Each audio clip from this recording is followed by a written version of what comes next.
Over the past decade, the high-altitude Tibetan plateau has been converted into one of the most heavily fortified military zones on Earth. In response, India has integrated a massive supersonic cruise missile, the BrahMos, onto its frontline fighters to directly threaten this new network of bases. China has poured an estimated $20 billion into an expansion across Tibet and Xinjiang. This financial undertaking was designed to ensure the military can project continuous air power over the Himalayas, despite sub-zero temperatures and unforgiving weather. The scale of the engineering is significant. This image shows a typical facility, a concrete runway pressed right up against the mountains. Across the region, military engineers have constructed or upgraded 37 high-altitude airports and heliports. These bases feature extended runways, deep underground fuel depots, and thick concrete structures known as hardened aircraft shelters to protect fighters from direct hits. To keep these bases supplied, they built the Lhasa-Ningchi electrified railway. You can see the green high-speed train here navigating a deep Tibetan valley.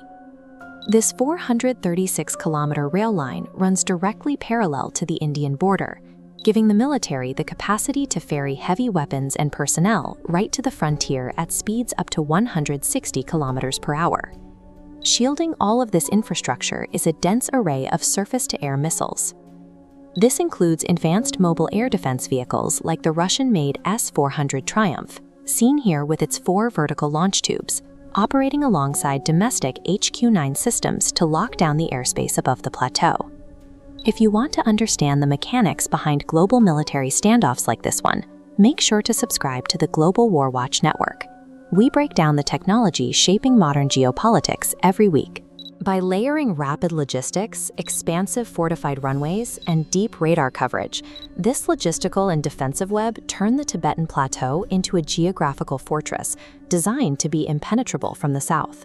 But geography works both ways. India found a method to use the distinct elevation of the Himalayas to its advantage, neutralizing the fortress. This diagram illustrates the physical problem China faces.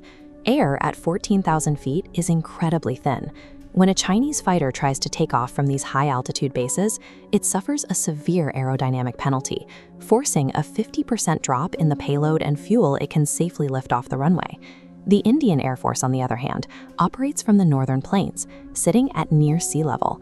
This allows their heavy fighters to take off fully loaded with maximum fuel and heavy munitions, and descend directly into the high-altitude combat zone without suffering any performance loss. This specific aircraft, the Sukhoi Su-30 MKI, shown here resting on the tarmac, is a massive twin-engine strike fighter.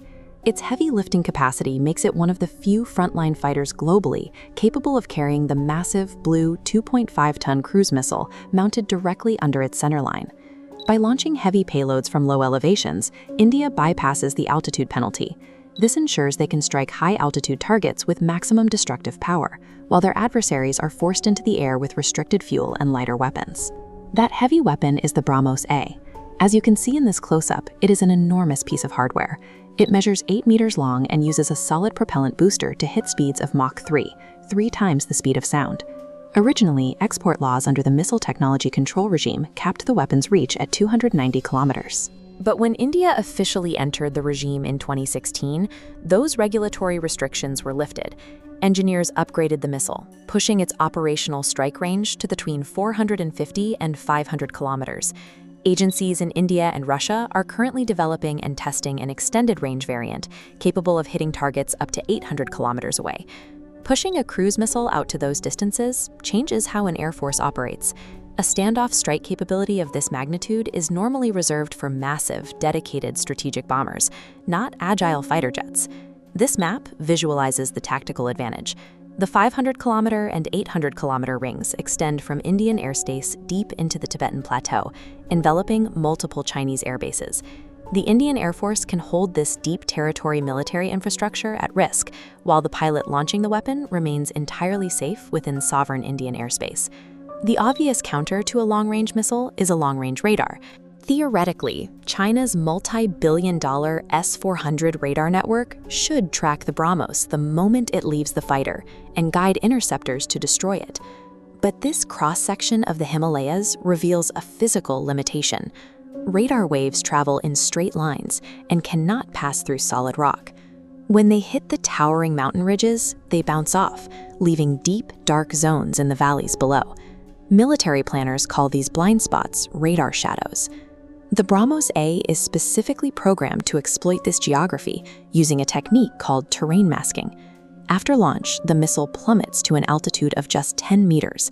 It physically hugs the curvature of the Earth, threading its way through the valleys and remaining hidden inside those radar shadows. It flies undetected until it clears the final mountain ridge.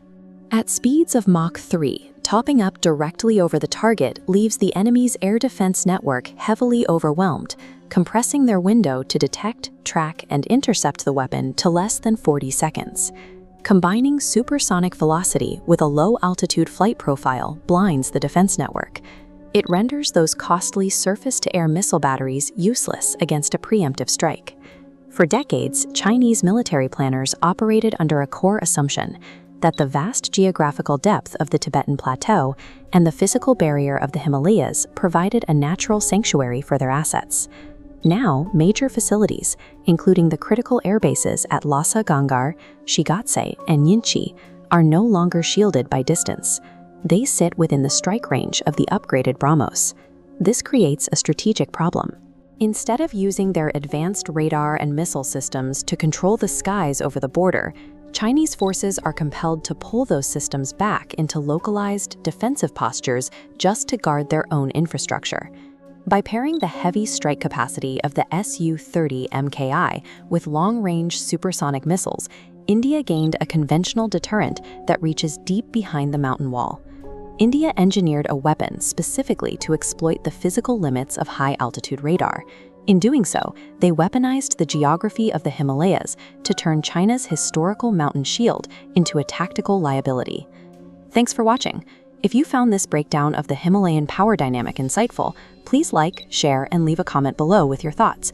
And don't forget to subscribe to the Global Warwatch Network for more deep dives into global security.